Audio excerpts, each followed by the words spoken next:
Hello, I'm Sebastian. Welcome to 9 Trees podcast. Today, I will summarize and review the book. Reading the Constitution: Why I Chose Pragmatism, Not Textualism, presents U.S. Supreme Court Justice Stephen Breyer's public case for a constitutional method focused on purposes, consequences, and democratic functioning rather than strict reliance on fixed word meanings alone. Drawing on his long judicial career and his well-known approach from prior writings and opinions, Breyer explains why constitutional interpretation, in his view, should remain connected to the Constitution's aims, the practical needs of governance, and the lived realities of a diverse society. The book positions pragmatism as a disciplined form of judging, not a freewheeling invitation to impose personal policy preferences. It also engages the modern debate with textualism and originalism, clarifying what Breyer believes those approaches capture well and where they risk narrowing constitutional protection or weakening institutions. Written for readers who want to understand how judges reason, the book offers a guide to thinking about constitutional meaning as something applied in real disputes with real consequences, across rights, structure, and democracy itself. I will give you key takeaways from this book. Firstly, pragmatism as a judicial method, not an ideology. A central topic is Breyer's definition of pragmatism as a structured approach to constitutional interpretation that asks what the Constitution is trying to achieve and how judicial decisions will work in practice. Rather than treating the text as a self-executing code, he frames constitutional judging as a problem of application across changing conditions, where courts must translate broad principles into workable rules. Pragmatism in this account emphasizes purposes, institutional competence, and the likely effects of competing interpretations on individual rights and democratic governance. Breyer argues that looking to consequences does not mean judges decide based on personal preferences. It means judges take responsibility for the real-world impact of their rulings and test whether those impacts align with constitutional values. The method typically uses multiple sources of legal reasoning, including text, history, precedent, structure, and practical context, but it refuses to let any single source mechanically override the Constitution's broader aims. This topic also clarifies how pragmatism differs from ordinary policymaking by requiring justification in legal materials and by respecting the roles of legislatures and agencies. The outcome is a vision of judging that aims for stability, coherence, and democratic legitimacy while still protecting constitutional commitments. Secondly, limits of textualism and originalism in constitutional cases. The book addresses why Breyer does not adopt textualism or a strongly originalist approach as the primary decision rule for constitutional interpretation. He acknowledges that text matters and that history can illuminate meaning, but he argues that constitutional language is often general and aspirational, intentionally written to endure. In hard cases, a narrow focus on original public meaning or strict textual parsing can, in his view, understate the Constitution's design to serve an evolving nation and to protect democratic participation.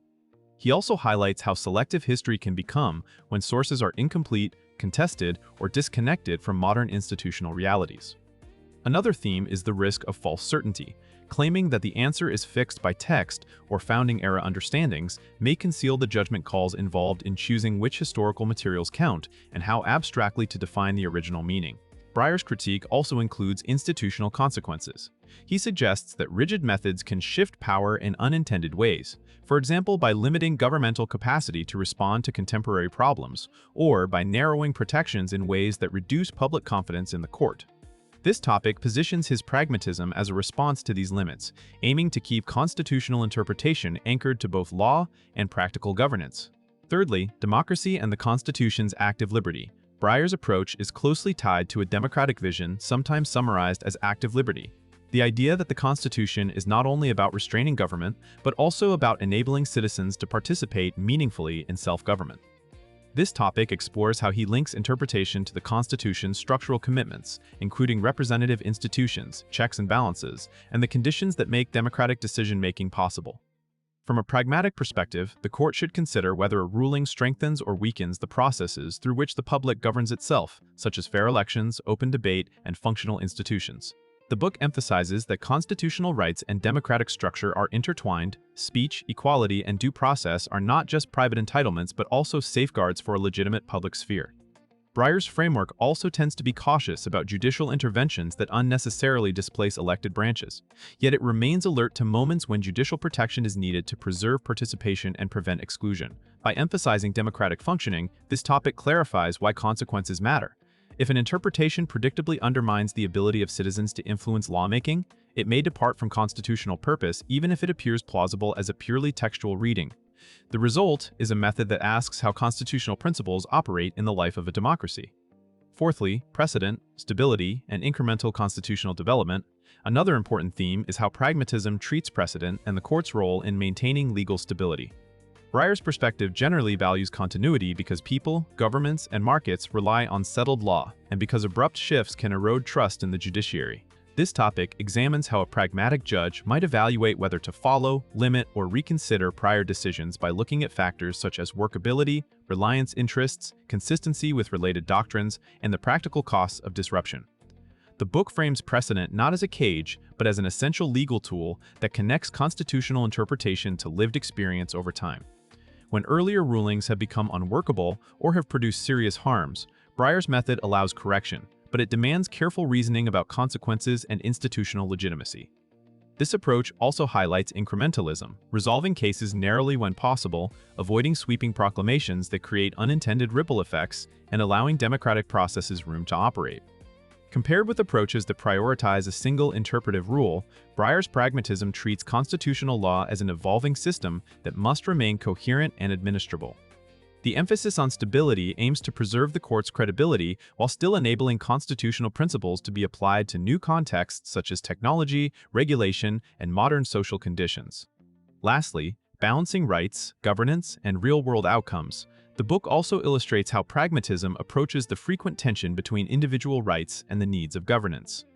Breyer's method typically asks courts to identify the constitutional value at stake, examine how different rules would function on the ground, and choose an interpretation that protects liberty while permitting effective government where the Constitution allows it. This topic covers the practical reasoning involved in proportionality, like analysis, even within the distinct vocabulary of U.S. constitutional doctrine. Questions include whether a restriction actually advances its stated goal, whether it burdens protected activity more than necessary, and how alternative legal standards would influence future cases. Breyer's emphasis on consequences is especially relevant in complex domains where rigid rules can misfire, such as regulation, administrative governance, public safety, and modern forms of communication. He argues that judging cannot responsibly ignore predictable effects on people's lives, on the capacity of institutions to function, or on the fairness of outcomes across communities. At the same time, he presents pragmatism as constrained by law, meaning that judges must justify their conclusions through constitutional purposes, precedent, and workable doctrine, not personal policy views.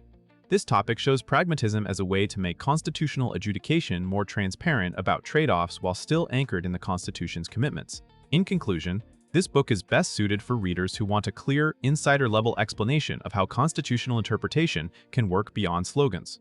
Law students, practicing lawyers, judges, policy professionals, and civically engaged readers will benefit, especially those trying to understand why Supreme Court justices often disagree even when they all claim fidelity to the Constitution.